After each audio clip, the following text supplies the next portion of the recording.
Bonjour Thomas Gjebin. Bonjour. Vous êtes économiste au CEPI et je vous reçois aujourd'hui pour évoquer les liens étroits entre le cycle économique et l'immobilier qui en est une variable clé. Alors aujourd'hui, on assiste à un début de reprise et en général, lors de ces phases de reprise, l'investissement résidentiel est l'une des composantes qui repart en premier. Aujourd'hui, cela ne semble pas être le cas. Est-ce que cela veut dire que la reprise, finalement, elle est assez fragile? Qu'en pensez-vous?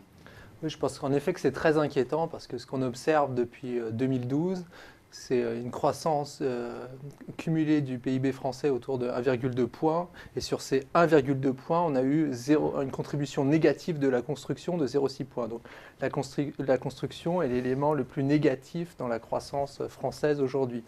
Et ce qu'on voit, c'est que le marasme dans la construction, qui risque de durer encore quelques temps, est très inquiétant pour la croissance des années à venir. Oui, puis aujourd'hui, la politique monétaire se caractérise par une détente des taux, ce qui participe au maintien des prix élevés dans l'immobilier.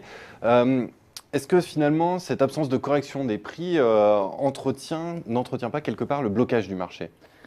C'est vrai que contrairement aux pays anglo-saxons, en France, il n'y a pas eu un crack brutal des prix immobiliers. C'est-à-dire ce qu'on a observé depuis 2012 de nouveau, c'est une baisse en termes réels de 8% des prix immobiliers. Et ce qui s'est surtout ajusté, c'est les transactions. Il y a eu une baisse importante du volume des transactions.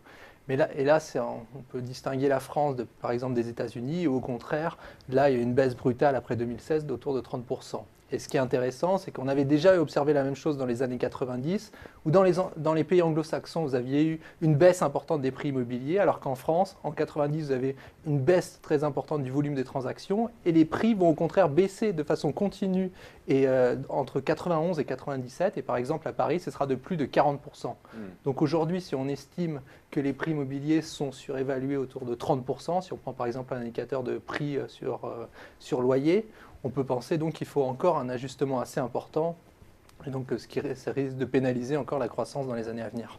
La stratégie du gouvernement aujourd'hui, c'est plutôt de peser pour que les prix repartent à la baisse, notamment via la loi Allure, pardonnez-moi, avec ce dispositif d'encadrement des loyers. Est-ce que selon vous, cette stratégie, elle fragilise encore plus la reprise ? Oui, je pense que ça a pu fragiliser la reprise. En fait, le gouvernement avait un double objectif. D'une part, faire baisser les prix de l'immobilier, donc c'était un des objectifs sous-jacents de la loi Allure, et d'autre part, relancer la construction. Or, il me semble très difficile de concilier ces deux objectifs. En fait, ce qu'on observe, c'est que les prix de la construction évoluent dans le même sens que les prix de l'immobilier. Lorsque les prix de l'immobilier augmentent, la construction augmente, et lorsque les prix de l'immobilier baissent, la construction baisse. Pourquoi ? Parce qu'en fait, lorsque les prix de l'immobilier augmentent, l'offre de logement augmente, parce qu'il devient plus intéressant de construire, puisque la marge entre le prix de la construction, entre le prix de vente et le coût de la construction augmente. Et aujourd'hui, ce qu'on voit, c'est qu'avec de nouveau ce retournement du marché immobilier, ce marasme de la construction, c'est très inquiétant d'un point de vue macroéconomique. D'une part pour l'investissement, on a parlé de la construction. Pour la consommation, ce que les économistes appellent les effets richesse, qu'on observe surtout aux États-Unis, mais qui existent aussi en France. Et enfin, ce qui me semble le plus inquiétant, c'est pour l'emploi. En France, il y a 1,5 million de personnes qui travaillent dans le secteur de la construction. 1,5 million. C'est un secteur qui est très fragile et dont les emplois sont très volatiles. C'est-à-dire que si vous avez un choc négatif, ça peut avoir des conséquences très importantes sur l'emploi. Et par exemple, dans les années 90, où le choc avait été plus faible, il y a près de 20% des emplois dans la construction qui ont disparu entre 91 et 97. Mais alors, comment on fait pour relancer l'immobilier ? Alors, c'est une bonne question. Et justement, peut-être qu'il y a des exemples étrangers. On peut citer le Royaume-Uni qui a vraiment essayé ces dernières années de faire une relance de l'immobilier pour essayer de relancer la croissance. Et on voit que par exemple, il y a eu des résultats. Les prix de l'immobilier ont augmenté de 8% en 2014 et c'est la plus forte croissance économique des pays du G7 avec 2,6%. Alors qu'est-ce qu'a fait David Cameron ?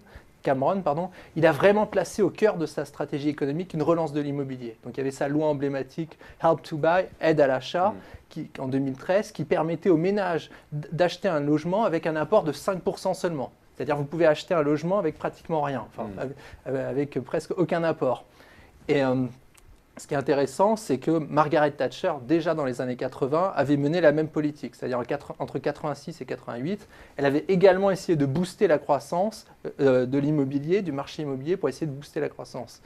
Et un des principaux risques d'une telle politique. J'allais venir, oui, quels sont les risques associés à cette stratégie? On l'avait vu dans les années 80 et c'est aujourd'hui une des principales craintes de la Banque d'Angleterre, c'est que lorsque vous avez un boom du marché immobilier, voire une bulle immobilière, vous avez un risque très important pour l'instabilité financière. Alors justement, vous parlez de bulle immobilière. L'économiste Larry Summers dit qu'on n'a pas de croissance sans créer de nouvelles bulles. Qu'en pensez-vous? Je pense que c'est vraiment une question qui se pose quand on regarde notamment la croissance des 30 dernières années. Alors c'est Larry Summers qui a été suivi ensuite par Paul Krugman. Ce qu'ils observent, c'est quand on regarde les 3 dernières expansions de l'économie américaine, elles ont été en grande partie nourries par des bulles. À la fin des années 80, sous Reagan, ça a été une bulle de l'immobilier commercial. À la fin des années 90, c'est la bulle Internet. Et dans les années 2000, c'est la bulle immobilière. Quand on regarde en Europe, on peut aussi avoir l'impression que la croissance a été en grande partie nourrie par des bulles. On peut penser à l'Espagne, on peut penser à l'Irlande, on peut penser au Royaume-Uni, mais on peut aussi penser à la France. Et quand on compare la croissance des pays qui ont connu des bulles avec la croissance d'un pays qui est considéré comme plus vertueux comme l'Allemagne, on voit que la croissance de ces pays comme le Royaume-Uni ou l'Espagne a été beaucoup plus forte ces 20 dernières années. À titre d'exemple, aujourd'hui, le niveau de PIB réel au Royaume-Uni est 60% plus élevé que le niveau de PIB de 90, alors qu'en Allemagne, c'est que 30% plus élevé. En Espagne, aujourd'hui, le niveau de PIB, alors même qu'il y a eu des conséquences très négatives de la crise, donc le niveau de PIB aujourd'hui en Espagne est 50% plus élevé que son niveau de 90. Donc on voit que même en tenant compte des effets de la crise, l'enrichissement était plus fort, par exemple, en Espagne qu'en Allemagne. Mais donc finalement, aujourd'hui, si on veut sortir de cette stagnation séculaire, enfin cette hypothèse de croissance molle à moyen voire long terme, on est obligé finalement d'en passer par un épisode d'instabilité financière. Il y a probablement d'autres politiques qui sont plus soutenables et plus souhaitables à long terme. On peut penser à des politiques d'investissement public, par exemple le FMI préconise des politiques d'investissement dans les infrastructures. Un des problèmes avec ce type de politique, c'est qu'elles sont lentes à être mises en œuvre et elles ne peuvent pas donner des résultats à court terme, voire à moyen terme. Or, l'avantage d'une relance des marchés immobiliers, comme on l'a vu aux États-Unis ou en Angleterre, c'est que ça permet d'obtenir des résultats très rapides, ce qui est un avantage qui n'est pas négligeable dans un contexte de très faible croissance et de chômage élevé. Mais bien sûr, c'est un pari qui est très risqué, parce que si vous avez le retour de bulles immobilières dans des systèmes financiers de plus en plus développés, ça risque de conduire à des crises plus violentes encore que ce qu'on a observé ces dernières années. Eh bien, Thomas Gébine, merci pour cet éclairage sur le lien entre immobilier et cycle de reprise. Merci d'être venu sur Xerfi Canal. Je rappelle que vous êtes économiste au CEPI. Merci. Merci beaucoup.